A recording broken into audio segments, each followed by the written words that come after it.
Fantasy is my favorite kind of franchise, where instead of committing to familiar settings and characters, it instead establishes its own style of window dressing that can be used to decorate any crazy ideas for a new RPG and make it still feel authentic. Yeah, there's always the same magic, a ragtag group of misfits, recurring enemies, and attack vernacular. Nothing else matters. Yeah, it's like you can make anything a Final Fantasy just by giving it the series staples established by the first 6, and it'll still make sense, just like how you can string lights on a palm tree and still call it a Christmas tree. Though some of the modern ones come off like Christmas lights on a refrigerator. It's still festive Final Fantasy! So let's dive into the last of the mainline sprite-based titles that set these standards for defining the series, Final Fantasy VI. Also known in the West as the Super Nintendo's Final Fantasy III, or by Nimrods who can't read Roman numerals as Final Fantasy VI.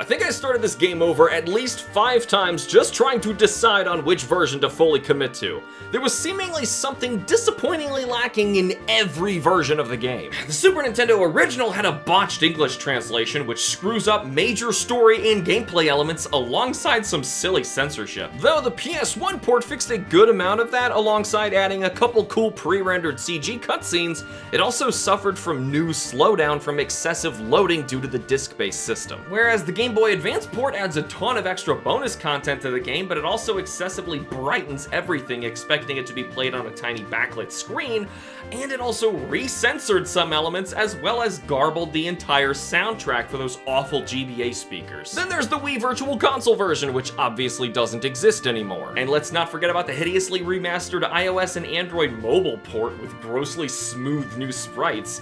This version brings back a ton of the GBA bonus content, but even if you can get over the art style, it also unfortunately doesn't exist anymore. Not even the Steam port of the mobile port. Then there's the Super Nintendo Classic version that's got the new save state and rewind functionality, but also goes right back to all the problems with the original in a direct port. And finally, we come to the recently released Pixel Remaster Edition, which came with wonderful new sprites, remastered music by Nobuo Uematsu, EXP boosting options, alongside loads of little quality of life features. But it has new tiny UI for widescreen TVs and a hideous font completely disjointed for the game's entire aesthetic. Eventually, due to fan outcry, Square ported the game to modern consoles and added an option to replace the font with a less ugly one. And this was the version I finally settled on to complete. Sheesh, if only it were priced better so more people would be willing to try their legacy content. Oh, and it removed all the GBA bonus content, by the way. Come on! Just like that Christmas palm tree, Final Fantasy VI builds upon the foundation of its predecessors with 4's active time battle, 5's job system reworked into Magicite, where powerful entities called Espers can be equipped like charms, granting the wearer bonus level up attacks and stat increases. The Magicite system is incredibly engaging. You'll always be trading Magicite around so your whole party can eventually master all of the attacks they can. You prioritize who gets what strategically, as they will permanently learn these moves whether or not the Magicite is still equipped to them. You really do build your characters from the ground up. You can also summon the Espers for powerful effects in combat, but this is only something that the one holding the corresponding Magicite can do. This game has a whopping 14 party members you accrue over the course of the adventure, and each one has unique mechanics individualizing them in combat, so they're all worth your attention, especially when the story requires you to split the party, sometimes into 3 groups. Boy, did I get screwed over when my underleveled C team was forced to fight an unexpected boss and the first 2 didn't. But the best part was I didn't win by over-leveling. Instead, I experimented with and better utilized each character's unique abilities in order to play smarter with my limited teams, and that's what FF6 is all about. Well, and exploring a huge continent and neurotically hunting down party members and Magicite to obsessively teach everybody everything. Oh, and that goes without saying.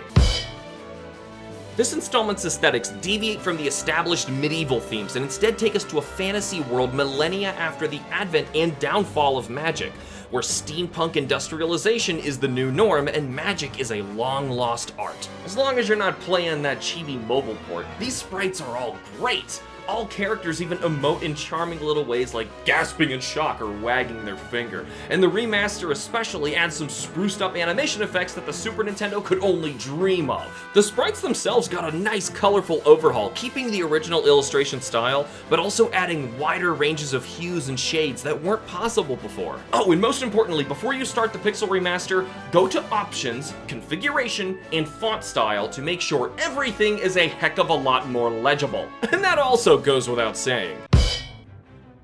In the midst of a technological revolution, the power-hungry Gestalian Empire discovers the long-forgotten powerful Espers and drains each one's magical powers from them, disposing of their bodies like refuse, and utilizing their magic to fuel their new militarized war machines called Magitech. And this is where the story begins, with Terra, a brainwashed hostage of the Empire, forced to pilot a Magitech unit, destructively overpower the small mountain village of Narsh, and attempt to recover the town's recently discovered Esper encased in ice. Even though Terra strangely has her own innate magic, the Esper overtakes her and the Gestalian forces accompanying her. She's rescued by Locke, a treasure-hunting thief working for peace through a group called the Returners, who help Terra escape and set her off on her quest to bring this war to an end. There's this great moment in gameplay whenever you have Terra use magic for the first time. The other party members just stop combat immediately and freak out. Even the monsters stop and stare in confusion. So you join up with Edgar, the machinist king with a mobile sand-swimming castle, and his monk powerhouse brother Sabin, after fleeing the flaming castle of Figaro set ablaze by the crazed Gestalian mage experiment gone wrong, Kefka. This crazy clown is a byproduct of power-hungry monsters attempting to create Captain America super soldiers with newly discovered magic. It technically worked, but the resulting man became a psychotic, bloodthirsty monster. The group then mates up with Cyan, an Arthurian knight who lost his family and entire kingdom to Kefka's dirty tricks, poisoning the country's water supply, and Celis, a former general of the Empire, being a Magitech-injected soldier herself, turned rebel after simply questioning Kefka's decisions. Yeah, that's about it for the expected characters, as everyone else is totally weird. As if a king, monk, thief, knight, and a pair of magical girls is considered normal. You stumble across and basically adopt Gao, a wild kid abandoned at birth and raised by monsters. He's basically Tarzan who grew up in the Forgotten Realms. You enlist the help of Setzer, a wealthy gambler piloting a massive airship allowing you to fly around the world, and Shadow, a quiet ninja, and his dog Interceptor. Shadow joins you occasionally for his personal means, but Setzer is just straight up bored and thinks that it'll be fun to bring down an empire. Eventually you find a distant town secretly using magic, where the elderly mage Strago and his artistic granddaughter Realm join the party. An elderly geezer magician and a little girl who fights monsters by painting them? Still too normal. And lastly, the missable characters, Mog, a talking Moogle, Umaru, his Yeti friend, and Gogo, a mime you meet in the belly of a massive sandworm. And this group of weirdos are fighting a clown taking over the world. That's about as normal as blood in my urine. I gotta stop pulling all-nighters. And that's about all we're gonna say before digging into some spoiler territory, so skip ahead if you're still hoping to go into this one blind. Eventually, you discover that Terra is a crossbreed between a human and an Esper, explaining her magical ability, and she has to come to terms with her violent Esper half taking over and learn to control her powers. You stage a trap for Setzer to enlist his help in crossing the ocean by performing in an opera anticipating Setzer to crash the party and abduct the lead character. Yeah, this is a normal guy. So normal. But this opera scene is no joke. You've got to memorize and recite all of your lines, which get beautifully remastered with vocals in 7 different languages in the Pixel Remasters. This scene is like video games Romeo and Juliet. It's breathtaking. But anyway, back to the normal. To put a long story short, eventually you clash with the Gestalian Emperor after they inadvertently unleash hell upon the world, accidentally releasing the long sealed away Espers from their dimension. You fight through all forms of monsters and Magitech gear before the final confrontation on a floating continent standing before the Warring Triad. The Warring Triad are 3 gods who fought for power over a millennia ago, and realizing the disaster that their fights caused upon the world, world, unleashing magic and creating the Espers, they turn themselves into stone, sealing away their power, holding everything in balance. But Kefka suddenly backstabs his emperor and shoves the warring triad out of alignment to assume ultimate power himself, even knowing that it would obliterate the entire world. You fought hard and made it this far, but suddenly the Mad Jester just usurped the Emperor and set the entire planet on a crash course of destruction for no other reason than he just wants to watch the world suffer. You lose. No matter how hard you try, the bad guy destroys the world and you lose. This may be one of the most unbelievable plot twists in gaming history. Years later, where the very continents are rearranged after the violent earthquakes and uprising of Kefka, Celes awakens from a coma on an island with no other land in sight, where her only companion, Cid, soon falls ill and dies, taking away her last hope in life. Celes, disheartened from indescribable loss, journeys to the northern cliffs to cast herself into the sea to commit suicide. Oh my god, that's so sad! Now, it's possible for Cid to survive, but it's unlikely, and honestly, for Celes' story, this moment is made even more painfully gut-wrenching if he dies. Celes thought she was the last human left alive in the world, and had her every last hope shattered, leading her up this cliff to end her life. But the poor woman survives her fall, waking up on the beach, where a seagull flies off holding Locke's headband. Celes realizes there's a chance that the others have survived, so she sets sail on a makeshift raft and embarks on a quest of her own, locating her lost compatriots in the world of ruin. From here on, you'll be exploring what's left of the decimated world and reassembling your party scattered after the years of hopeless misery caused by Kefka's reign of terror. But they all need their hope to be reinstilled that Kefka could possibly be beaten.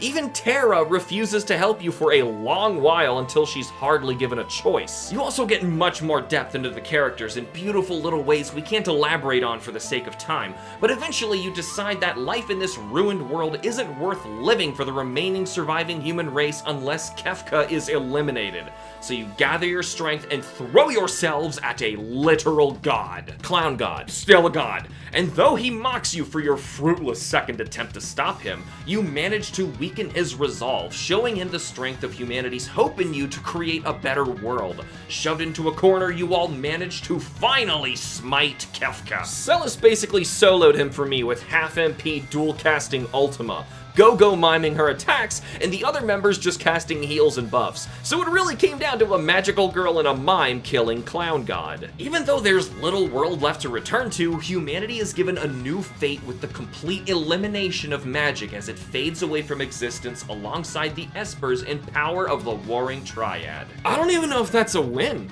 You lost so hard, the entire world was destroyed. The final stretch through the world of ruin is such an emotional punch in the gut that it turns what would have been an interesting RPG into an unforgettable one. Exactly, with a mime killing a clown god. Normal.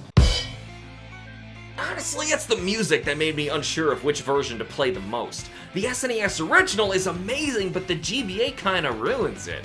I even tried modding the SNES soundtrack into the GBA version. And then the Pixel Remaster came out and it's magnificent. Oh, no doubt, this is some of Nobuo Uematsu's best work. And the remaster even allows you to switch between the original and his newly orchestrated versions. Normally I'm one for the retro sounds, but the newly orchestrated renditions are all so well done, keeping the melodies and flow of the Super Nintendo, but making it sound as grand as you originally imagined. I never switched it back. And we mentioned it before, but moments like the opera scene, the opening road to Narsh, and the ending flight on the Blackjack are all so well done they bring a tear to the eye. If that doesn't do it, the price of the Pixel Remaster bundle certainly will.